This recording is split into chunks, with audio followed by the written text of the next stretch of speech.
found ourselves out here getting ready to cross New Mexico, and I'm rolling along with some guys who are no strangers to the truck show arena of things. We got ourselves Mr. Eric Turner and Kaleb Hammett and Randy Manning.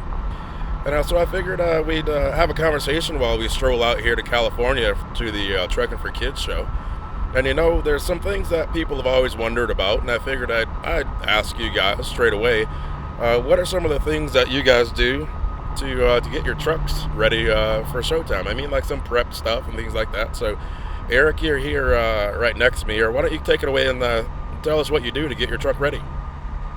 Well, like I said, it depends on what show we're going to. If it's a white glove show, I'll get in a week in advance. And if it's a show like we just came from the Joplin show, just a laid-back show, I'll get in 2 or 3 days in advance. But the first thing I do when I come to a show, I find the nearest truck wash and get them to wash it real good. I get them to wash it inside and out, truck and trailer, motor wash real good. And if the people do a good job, I give them probably $100 tip if they do a good job. Well, that's pretty generous of you. I mean, that's an excellent tip. What are some of the things that you're wanting them to do? Well, actually, let me back up a step. When you roll in there with that truck, what are some of the things that people say when you pull in there? And when I pull into a truck wash, a lot of the managers will come out and they'll say, "Oh my gosh, we got to make sure we do this truck right."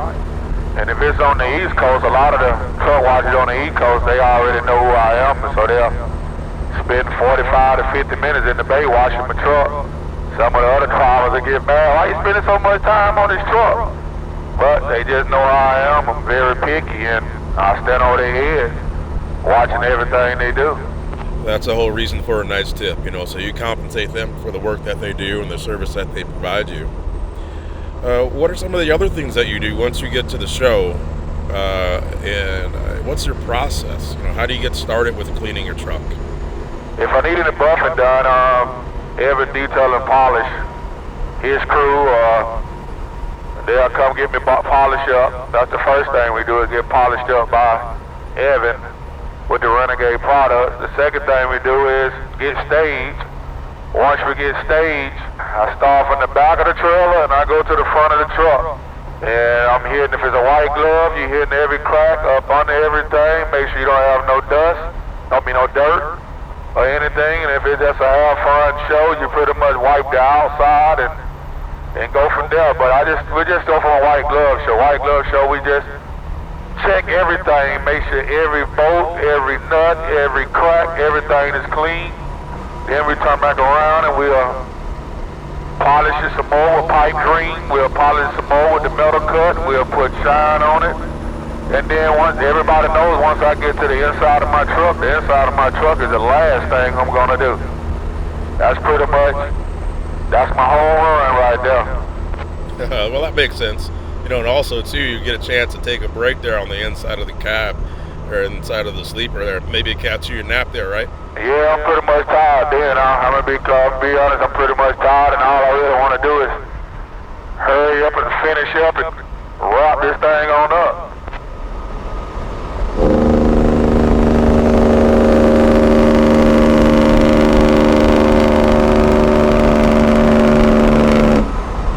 So Kaleb, tell me about the process and some of the tips and tricks that you go through to get your truck ready for the show.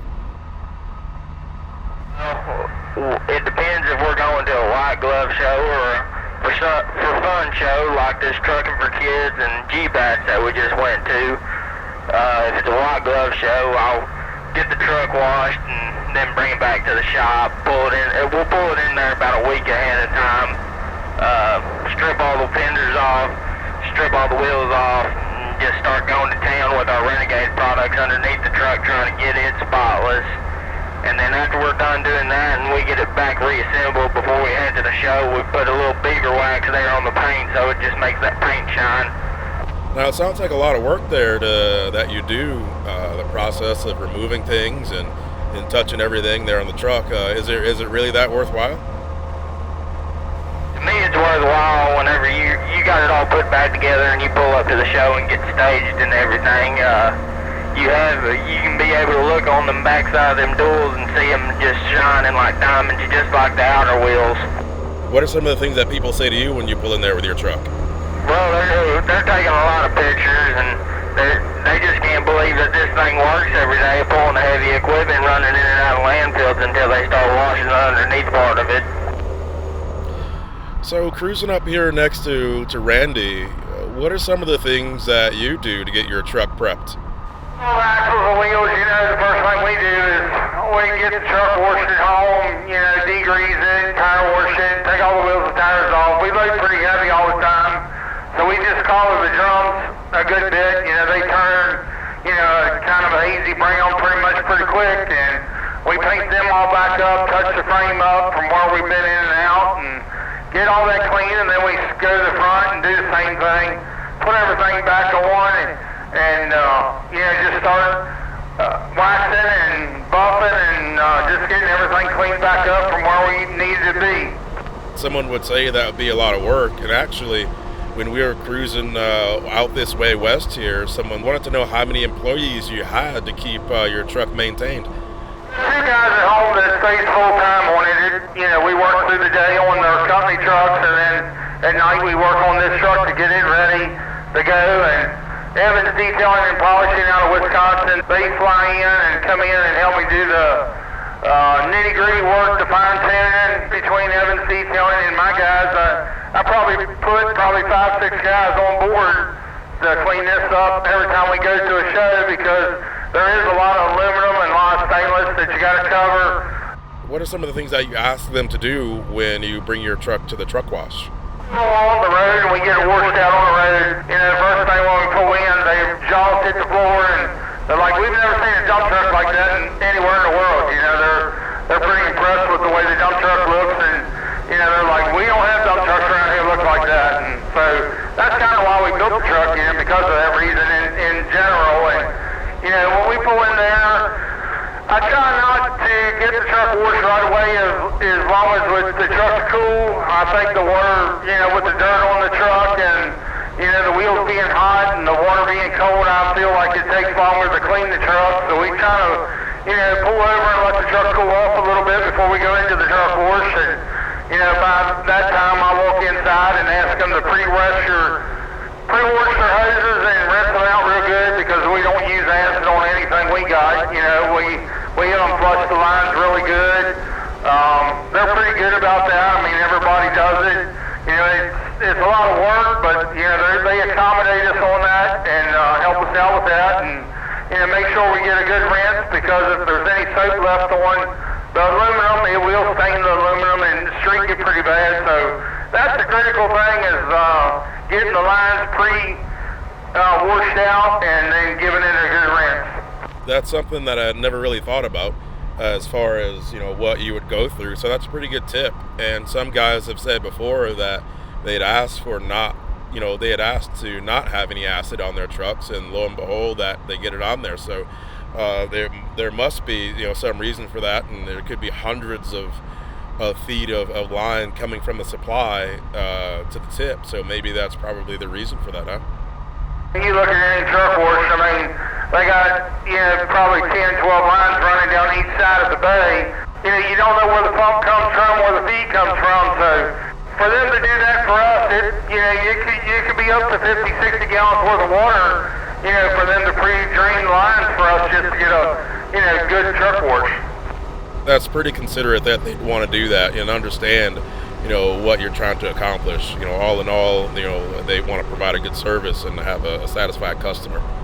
Places that we go locally that knows us, by name now, and we tip them in that aspect as far as getting a good rinse and a good wash, on the same token of that. So I made a post on the Big Rig Videos Facebook page the day that we left Joplin to head out this way. And I asked some of the viewers or the people on the page to comment what they would like you guys to answer about. And there's a gentleman that wanted to know what in the world made you guys start truck showing in the beginning, or to begin with. So Eric, since I'm right here next to you, I'll throw that question to you. What do you say? I always had nice trucks in the fleet, and I was going to truck shows, looking at truck shows, just being a spectator. And one day Stacy came to me. She said, "You know what? Here we ought to build a show truck." And as I've always said, the show truck came about with me, Stacy, the drivers, all of us decided to put a show truck together and build a show truck. And I still thought I didn't truly have a show truck to really to compete. I was just really going to have fun. And I went to my first truck show, was the Pride and Polish truck show, was Fitzgerald truck show, and went to the show and won first place best of show, and I was like, wow, I really got a truck. Qualified to go to the national championships in Dallas, and man, I've been hooked since then, and what's been showing 2.5 years now, and I'm loving it, and I'm in it for the win, and I'm keep on building them. You can probably laugh a little bit and say the wife gave you the green light to make that show truck there, right? Yeah, she opened the checkbook up. You know, sometimes you gotta have her to open the checkbook up. It was a kind of little pull for a few minutes on how much money to spend, and she ended up loving it. So now I don't even have to say anything. I just got an open checkbook now. Roger that. All right, let's cruise up here to Kaleb and ask him the same question. Well, my dad and my grandpa always used to take me down there to the Dallas show every year, and I was just in love with big trucks from an early age, especially show trucks, and we built this truck, and we wasn't doing a show but one time there in Dallas, and well, we won that first time there in Dallas, and ever since then it's been hooked. We were just trying to make a real nice work truck, and it's kind of turned into a working show truck. All right, easy enough. So you've been bit by the bug there, right? I think I got bit by multiple bugs, to be honest with you, because now we're building 3 more. Oh boy. Well, we'll keep our eyes on you to see what you turn out. So Randy, I'll throw the same question to you as well. You know, your truck is real unique, but the one viewer there on the Facebook page wanted to know, what made you do it? So, what made you build this truck here? We built one last year for Childhood Cancer Center. We still show that truck every once in a while at the hospitals for childhood cancer.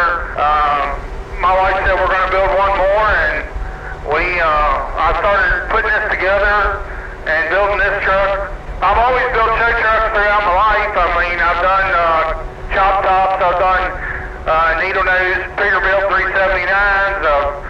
I showed back in the 80s with some of the biggest names in the country, and kind of got out of it, and then started back into it in the 2000s, building other trucks, because the economy kind of died off through the 90s, and then we was able to build our first 2 personal show trucks, one last year, and then this one this year, and we got another one that's coming in the horizon for next year, and other than that, we just wanted to build something great and unique, and we put a lot of effort. We're going to Trucking for Kids. This will be our 14th show this year since March, since Matt.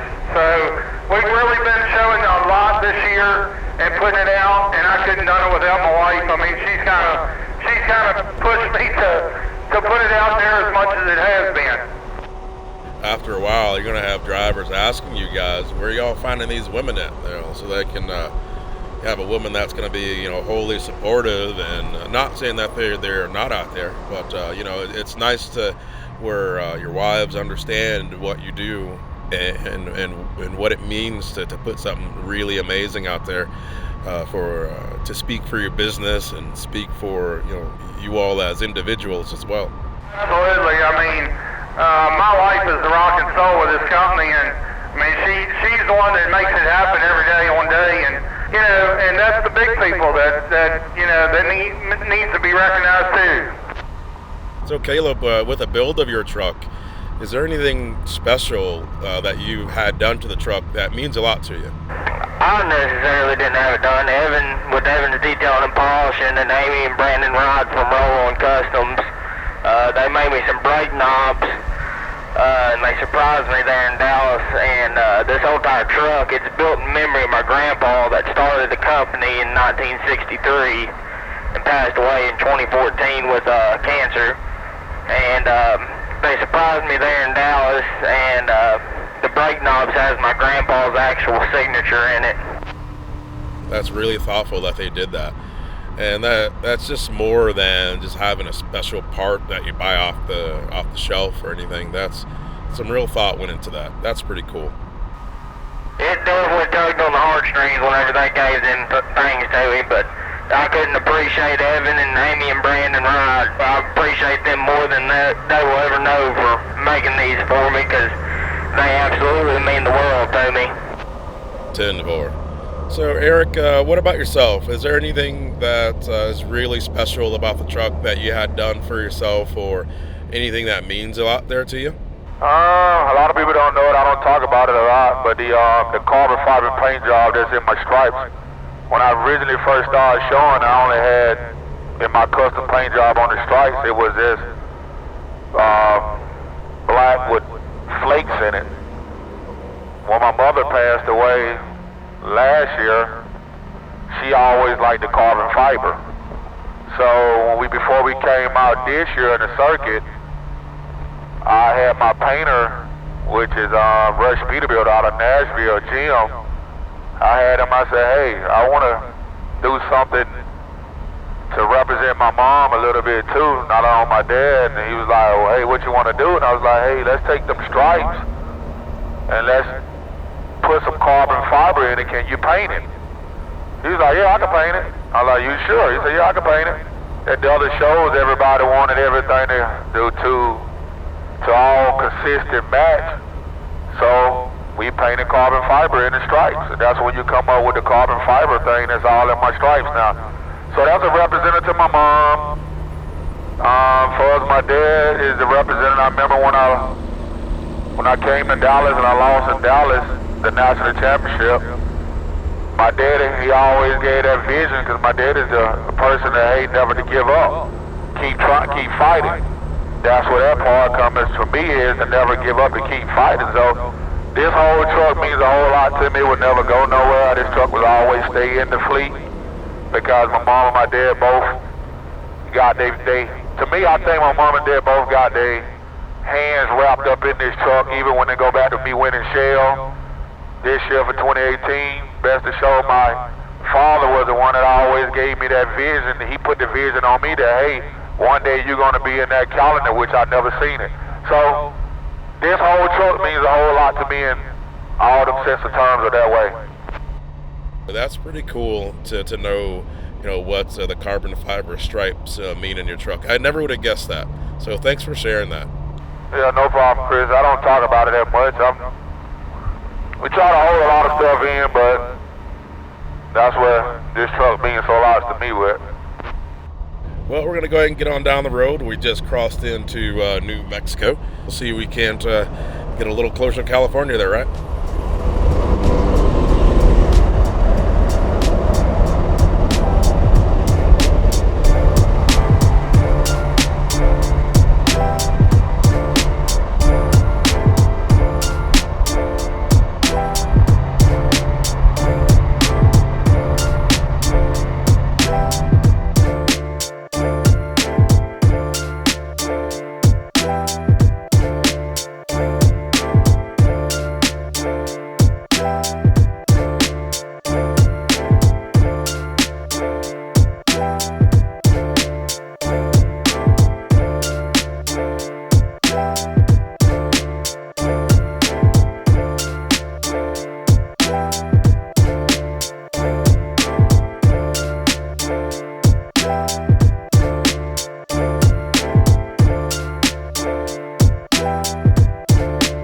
Hey boys, good to see you. Welcome to Renegade. How you guys doing? All right? Good to see you, man. How about I give you a tour of the plant and show what we do back there? Hey, let's go. All right. So this is how we started. We actually started our company manufacturing products for sanding metal and wood and glass and plastic and even foam, believe it or not. And our whole factory was initially designed to address the industrial market, basically business to business. And so let me show you kind of how we make a sanding belt that goes on to finishing probably a lot of the parts that are on your trucks, for example.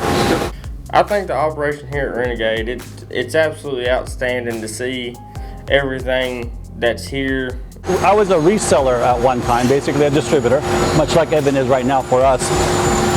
And we got ourselves our first set of machines in April of 1998. I know I'm aging myself a little bit now, but that's when we actually started fabricating, and we've been doing it ever since. We start off basically with our basic raw material, which is essentially, we call it sandpaper, but really there is no paper. Most of it is polyester or cotton or a combination of polycottons, and then it's coated with grain for sanding. And what we do is we take it through a process that eventually converts it from a big roll to a finished size that goes on a machine. These rolls are industry specific. Some of it is domestic, some of it comes in from the EU, some of it is Japanese, some is from Thailand. It just depends on the market niche. Different people make different products, and we'll get some of it locally, we'll get some of it from other parts of the world to address all the different manufacturing needs that we have here in the United States. These, for example, would be the finished product ready to be joined together. This is actually going to a plywood manufacturer up in Oregon. The first thing that came to my head was, wow, like there's a lot of moving parts going on in here. We have to dial in the depth and shave off some of this backing so that when we join it together like this, the tape and the glue will hold. If we shave too much, then we'll dig into the threads and the belt will pop. If we don't shave enough, then the glues won't stick and it'll also pop. Now, if we do our job right and we join this together finally, if this belt breaks on a machine, it will break anywhere except at the splice where we put it together. First, when I was picked to come to the Renegade facility, I was very excited because I was always interested to see what I was putting on my truck.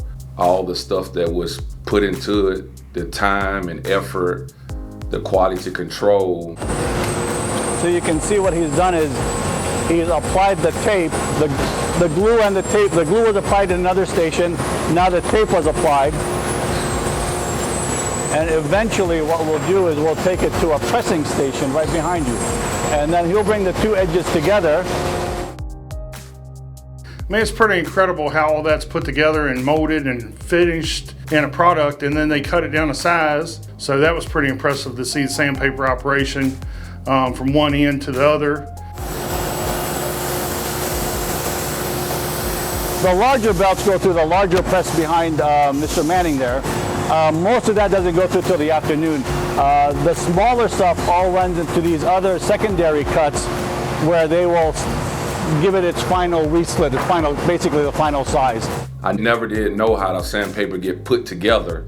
I was very excited to see that because I never seen that in just being around cars all my life with my pops. This is basically all we did until 2008. And my first job in the industry was working for a company that manufactured buffing compounds. And I started with him like in 1989, left him in 91, just started doing this stuff. And then he called me up in 2008, late 2008, said he's going to retire. Do I want to buy his mixers and his formulas? And that's how I got into the compound game. Well, whenever we went through the sandpaper area, I thought they were mainly focused on like polishing and stuff, considering that's what I use their products for, is polishing, and then Evan for using Renegade with all their compounds and stuff. So whenever I walked in there and saw so many different kind of sandpapers and stuff, it really just kind of blew me out of the water, to be honest. It was just really, really cool getting to see that they have their hand in that side, I guess everything, and polishing too. The first time I came in, this was the coolest part for me. The whole reason I ended up with Renegade was because of the purchase of Satex, and seeing all these bars and compounds and stuff was literally what I was buying from Satex, and seeing it firsthand how they actually made it, how it all comes together. This is the cool part for me. How many blends of browns do you think there are? We must make on a regular basis like maybe 10 different browns with maybe another 30 or 40 formulations that we make every once in a while for special orders. I thought the rouge area was really cool, getting to see how they mix it and learning that there's like 10 different kinds of the brown bars and so many different kinds of there's little stuff that's different in each bar, that there's so many different kind of bars. For each color of rouge that we see, it does something different on a truck. It'll do something. I'll defer to the polisher on that, I'm sure. Yeah, exactly. So a lot of the browns are primarily for aluminum, for cutting on aluminum, but some of the Satex blends, like the browns, a lot of them were developed for plexiglass, and they just happen to transfer over well into the aluminum in the truck world. So every color does its own thing. The browns are primarily cuts, blacks are primarily cuts, greens, whites, and blues, even some of the pinks and purples. Loopy and I worked together back in 88 or 89? I think 88. Yeah, I used to be his assistant. I used to make compound with him. Yeah, right. But he didn't like my work, so he kicked me out. So this is, what are you making today? SS402. SS402, one of our classic green bars that goes into the local polishing scene, really. And it's a combination basically of cutting grain, some fat, and some green oxide. I see we got the water pit. So is the water pit, how does it dry? We looked it over. It air dries, but the water allows it to cool faster. So the water allows it to cool faster. So this is hot? It's hot. It's, what's it, 140? No, 120. It's pretty much, to me, the way I looked at it is almost like making a cake. You got to put different materials, additives, you stir it all together, you put it in the machine. All that product pretty much to me was very interesting to me too, and I was very enthused to see something like that too. So like after you set it down in this water, how long did it take for it to dry? How long, Loopy, before you pull it out of the water? 10 to 15 minutes. So not that long. If somebody else got a hold of his recipe for this bar specifically, if they didn't know the warming temperatures to warm it up to while they're mixing it, somebody else could mix the exact same bar and it not end up the same just because of the temperatures and stuff. And that's why Loopy doesn't let me back here to cook with him. He doesn't want his secrets getting out. Thanks, Loopy. Try to feel the difference between the two. Just feels like fire though. That little bit of grain is what actually sticks to the buff and what actually makes the polishing process work. The buffs, the strings in the buffs are what helps with a lot of the friction that we talked about in the past. Right. But that little bit of abrasive is really what makes the difference between a good shine and a not right, so and good now you can see why it's so critical when you're putting, when your bar, I mean, I'm not gonna go a formula essentially, but really, for your bar to work properly, you've got to probably be somewhere in the mid-70s percentage-wise of the grain for it to really start working. Now you can put less grain in it, it won't cut as good or as fast or shine as good, and that's always the variation between, you know, making the higher end stuff where it's got true abrasive grain versus just adding fillers in there just to take up weight and volume. I mean, I kind of understood that it took the powders, the grains, and all the formula to put it together. Just didn't know how the process was put together and how it was finished. So that was pretty awesome to see that. What we do in the airway buff is we take, again, our raw material looks like a big roll of cloth. We have to buy it on the East Coast. We send it to one of the treatment and dyeing houses all on the East Coast and bring it out west. Technically here is we are stuffing a rectangle into a circle, essentially what we're trying to do over here. And I'll show you what that looks like on this machine.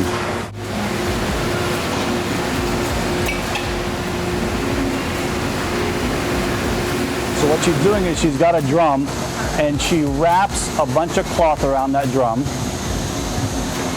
And this is called an iris machine. It's called an iris because the way the blades come down is kind of like an iris of the eye. So she'll put it in there and she's already got, and it'll stuff all that cloth into a round ring. And that's how we get it.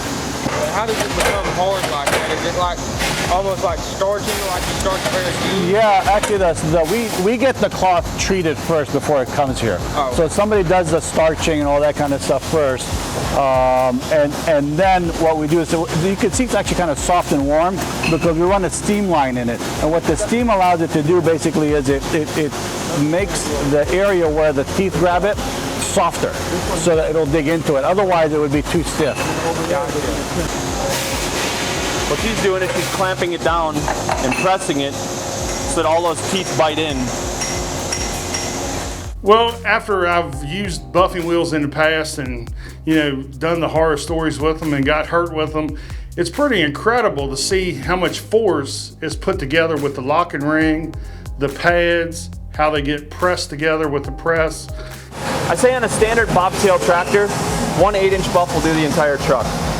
A 9-inch buff will do 2 trucks. A 10-inch buff will do 3. A lot of people don't recognize that, you know, when you go diameter-wise from 8 inches to 9 inches, it's not just an extra inch of fabric. It's actually that whole area, the whole circumference basically. Right. It's a square footage double. Yeah. Exactly.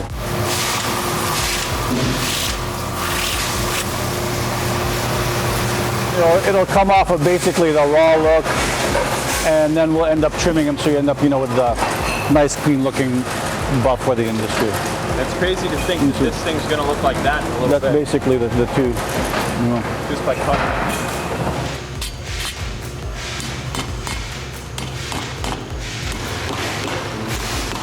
This is the old style way of making a buffing wheel. Basically, it's a bunch of layers of cloth, and what we do is we just die cut the old-fashioned way. And what you do when you get your die cut is you've got a bunch of layers of cloth, see? And now we just send them down the line and they end up sewing them for the particular use.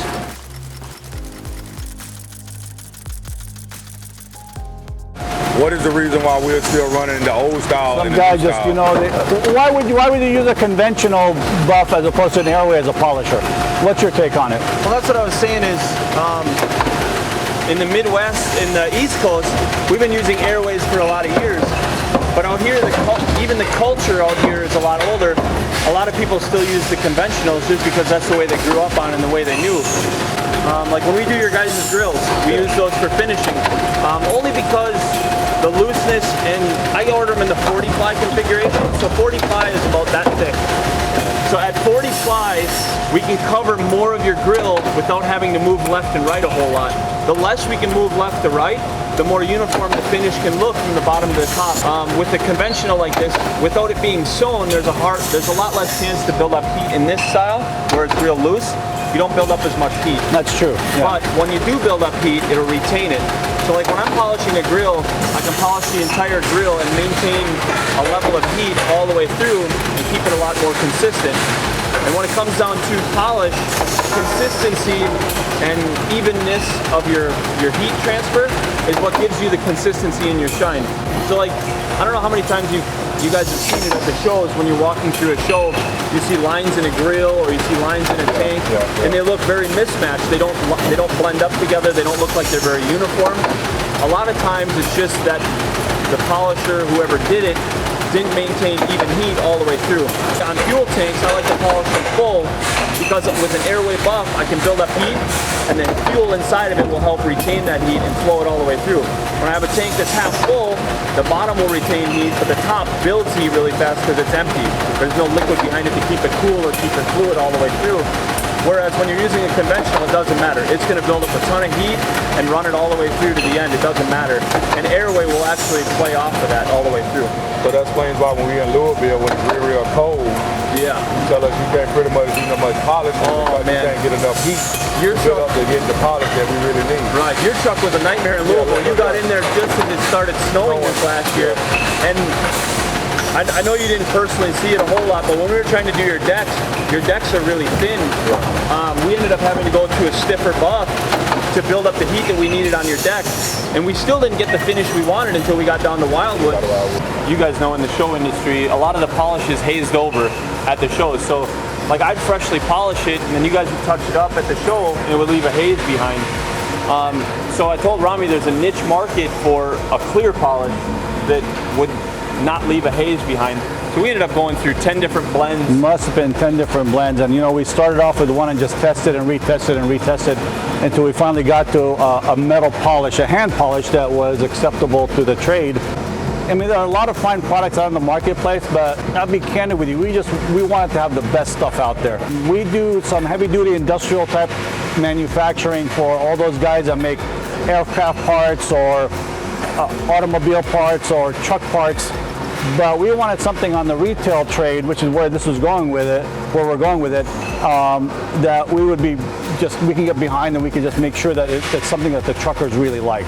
For the Rebel Red, we make in our compound department, which you saw earlier, we make the base for that.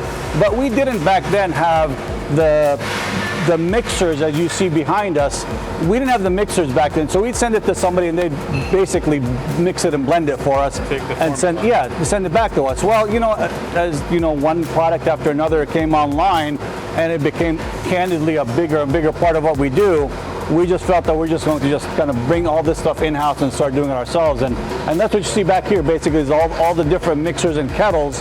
And we've gone actually one step further. We've installed at the end of the line over there, which is actually the beginning of the line, a water purification system. That way we're neutralizing everything that's in the water and everything coming out is very consistent. I think that's one thing that we are able to do that a lot of other people can't or won't. My experience with coming with Renegade to California this week was pretty phenomenal, how it all comes together from A to Z, from making the product from a liquid to a finished product to put it in a box to getting it shipped out. Was pretty incredible for the facility that they have here for the amount of volume they ship out. So Kelly here is our pride and joy, and she came over with the bottling equipment. Actually, the whole reason we bought the bottling equipment is so we can get Kelly. So she is going to show us what goes on over here. So what happens here first? So right here they label it, and then it wraps. Then it goes over to that station to fill, and then over there it will seal and cap it. When I walked around the corner, I seen this 2 big old shelves just full of product and everything, all the way from polish to tire shine to spray wax, you name it, it was there ready to ship. I thought it was really cool that they made everything, but they also had it in stock. So if I decided to call up here and say, hey, I need 10 cases of Rebel Red, they would have it and then they could just ship it out right then and there. And I just thought that was really great. As soon as you called, it was getting shipped out. Now that we're going to be moving into the aerosols, they just purchased an aerosol machine. Moving down that road, I still want to be able to put the same quality products where Eric was talking, is this going to be a shinier product? I'm sure we'll release some shinier products, sure. But at the same time, when I go to test them in my shop, first thing I'm going to do is not only test it on the tire, but I'm going to spray it on the side of my truck, on the paint and on the stainless and on the aluminum and see what happens. Because if I want to wreck something, I'd rather wreck it on my cab over versus having you guys do it. And once it passes me and it clears at my shop, that I know it's not going to wreck anything or add any extra time to your day, then we're going to pass it on to you guys to start testing as well. Okay. All right. Boys, thanks for coming by. Thank you very much, Ron. We'll catch you later in the day, all right? Appreciate it. Thank you, sir, very much for the tour. Hope you have a good show.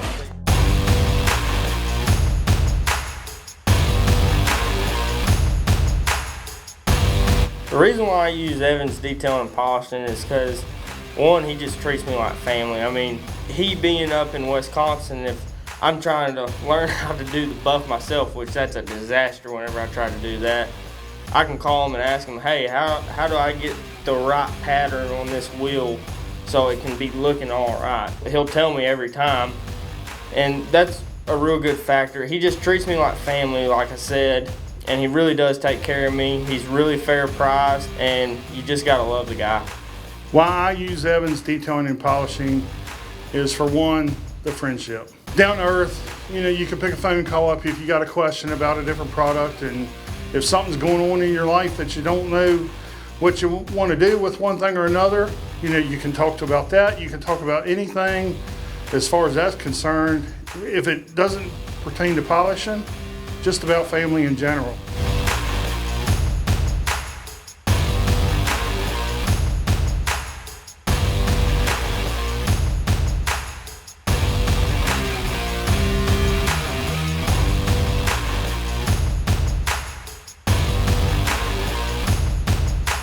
I'm the type of person, I love that, as Stacy say, the pop.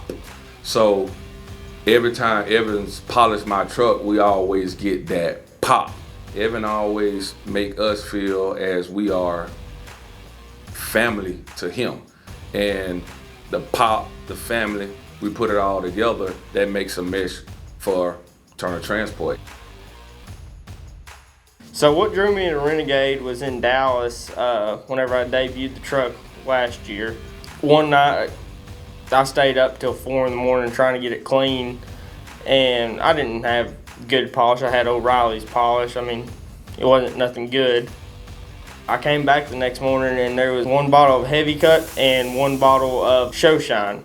all their products has got me hooked. I love every bit of their product. So are you saying the polish fairy left some bottles there for you overnight? Is that what happened? Mm-hmm. So, was there like a little handwritten note? No, they were literally sitting on my step. Yeah, right on. I mean, I really didn't know what to think. I mean, it was 2 balls of polish there. I didn't know if it was going to be any good or if it was bad, but I was like, you know what, I'll just try it. And what I liked about it is that polish, it didn't leave kind of a hazy look like most hand polishes does. It was a bright, clean look. I just really liked that, and ever since then, I've been hooked on the polish.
Southern California, home of the Trucking for Kids show. It's our local show. We sponsor this show, and we wanted to make sure that we could have a good time with our favorite truckers that we've been with all year long, from Mats to Gats and everything in between. It was just a great opportunity to have everybody together in one place where we can document what we're doing and how we've done it, and all the trials and tribulations and the fun of the year, and have it culminate in this fantastic show.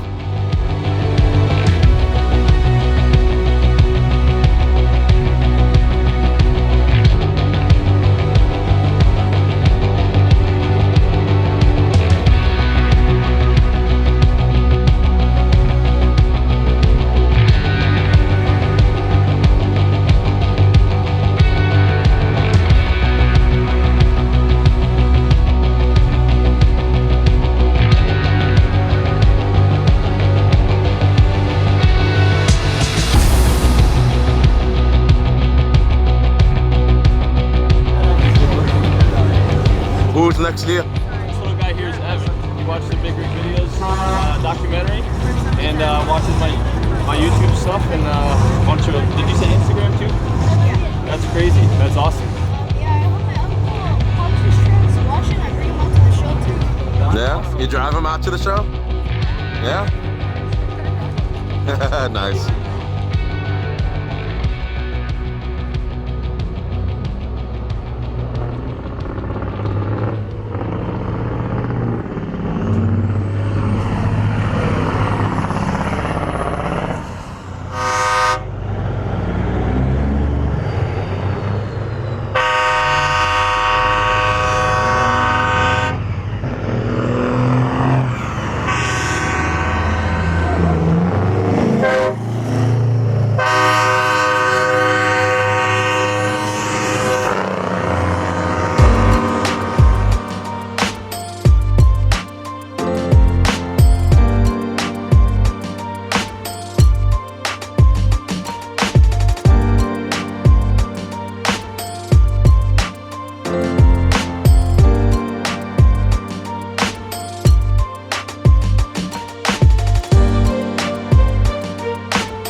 It was real fun getting to come out here with Randy and Eric. It would have been fun coming out here by myself, but it really made it 10 times more fun getting to run out here with them, especially coming out here for the first time. I'm honestly proud to call them some of my best friends in this industry because they've taught me so much. And just to be around fellow guys that you've looked up through the year, you know, and spending time with them, and doing the big photo shoots and taking the pictures and getting to share that moment with them, you know, was lifetime experience. First of all, I never trucked this way coming west anyway. So just me seeing the scenery and had a group of people that I can have fun with. We laughed, we joked, we did stops. It was in New Mexico, we was going up in the mountain, and we had already been talking trash about who had the best motor. So Randy got a Cummins, Kaleb got a Cat, and I got a Detroit. Kaleb kept talking about his kitty cat was, oh, my cat, so there's my cat. I said, don't worry, don't worry, don't worry. I said, I'm gonna let you know what this old Detroit, I call my Detroit a Yamaha motor. And I said, don't worry, I'm gonna let you know what this Detroit gonna do once we get up that hill. So we was talking all the junk, and we got to the mountain, and I had to let everybody know what time it was. That old Detroit, it came on in, we went on up that mountain, and I put the old Detroit down, and all of a sudden, here come old Randy with his old Cummins in the back. It came on up. It was like, Randy, you lighter than us anyway. So he was like, oh, no. So, you know, we had a little smack talk late on that night. We caught a cab to the Applebee's. So we caught the cab to the Applebee's, and we got through eating. The cab coming and told us, well, call us back so we can get back to the hotel. Well, we called a cab coming back. We did not have a cab to come pick us up. So Kaleb goes to his phone. Oh, let's see if we got Uber. So he called Uber to come out there, and he said it was XL. So we all thinking we finna get in a big old Suburban and go back to the hotel. Well, the Uber driver comes up in a little bitty old Toyota Tacoma pickup truck to pick us up. So it was Randy in the front seat, pulled all the way to the front. You had Troy in the left. You had Kaleb you had me, and you had Chris Fife. All us in the 4 big guys, we all sitting on top of each other, all in the back, in a little bit old Toyota Tacoma, trying to get back to the hotel. So, you know, just the whole trip alone, man, we had a blast. It was really cool getting to see Route 66. I mean, I've wanted to do that, and it's honestly because I watched Cars. I wanted to see Route 66 for myself after seeing that, to be honest. It was just really cool and put it in perspective how it used to be back in the good old days. I've drove to LA in tractor and trailers and hauled freight, but never got off the beaten path to be on 66. So to get on that route, you know, and do that coming out was definitely a life experience. Didn't you say that? I didn't want to drive on Route 66. Wasn't that you? That's it. Yeah, I said, everybody said, we're going to go on 66. I said, I ain't going on no 66. That 66 is for cars.